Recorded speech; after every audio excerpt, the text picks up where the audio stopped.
முகம் பளிச்சிட இயற்கை வைத்தியம்.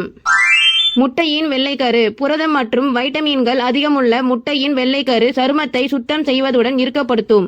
முட்டையின் வெள்ளைக்கருவை முகத்தில் தடவி 15 நிமிடங்கள் கழித்து வெதுவெதுப்பான நீரில் கழுவிவிடவும். வாரம் 2 முறை இதனை செய்யலாம். தேன். முகத்தை ஈரப்பதத்துடன் வைக்க தேன் உதவும். மேலும் முகப்பருக்கள் வராது தடுக்கும். சரும துளைகளை திறந்து மிகுதியாக உள்ள எண்ணெயை நீக்கிவிடும். தேனை முகத்தில் தடவி 15 நிமிடங்கள் கழித்து கழுவிடவும். கற்றாழை. சருமத்தை குளிரூட்டும். சரும துளைகளை குறைப்பதால் எண்ணெய் சுரப்பது குறையும். கற்றாழையை கூழ் எடுத்து சிறிது நேரம் குளிர வைத்து பிறகு முகத்தில் தடவுங்கள். 30 நிமிடங்கள் கழித்து கழுவிடுங்கள். எலுமிச்சை. வைட்டமின் சி கொண்ட எலுமிச்சையில் பாக்டீரியாவை எதிர்க்கும் தன்மை உள்ளது. இதனால் முகத்தில் எண்ணெய் வடிவதை தடுக்க எலுமிச்சை உதவுகிறது. எலுமிச்சை சாறை நீருடன் கலந்து பஞ்சில் நனைத்து முகத்தில் தடவி 20 முதல் 30 நிமிடங்கள் விட்டு கழுவிவிடவும்.